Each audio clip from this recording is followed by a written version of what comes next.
පාරේ ඉන්න අහිංසක බව්වන්ගේ කුස පුරවන්න ලොකු පින්කමකට ලෑස්ති වුණා. ඉතින් අපි මේ පින්කම කරන අය නම් දන්නවා ඉතින් නේද කොච්චර සතුටක් හිතට ලැබෙනවද කියලා. එහෙනම් අපි ඉක්මනට වීඩියෝ එකට යන්. තව කෙනෙක්ට ඉතින් අදහසක් එයි කියලා තමයි මම මේක කරන්න හිටියේ. ඉතින් කැකුළු හාල් තමයි මම ගත්තේ. ඊට පස්සේ ඒක හොඳට සෝදලා අරගෙන වටක්කා නිවිති පොඩි මාළු තමයි අද එකතු කරගත්තේ.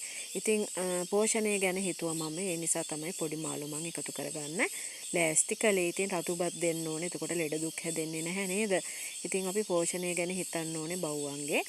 ඉතින් දානයක් දෙනකොට ඔයාලත් මේ වගේ වෙන්න එළවලු ටිකක් එහෙම දාලා එයාලට කන්න දෙන්න. ඉතින් මේක ලොකු පින්කමක් වගේම අපේ හිතට ගොඩාක් සතුටු වෙන දෙයක්. මේ ඉතින් උයාගත්තට පස්සේ චුට්ටක් වතුර තියෙන උයාගත්තේ මොකද සමහර බව්ව වතුර බොන්න හොරයි. ඉතින් එතකොට එයාලට මේකේ බත් එක චුට්ටක් වතුර තියලා බාගත්තාම මේකේ වතුරත් එයාලට තියෙන වතුර නොබිව්වත් එයාලට කමක් නැහැ. ඒ නිසා මෙහෙම කළා.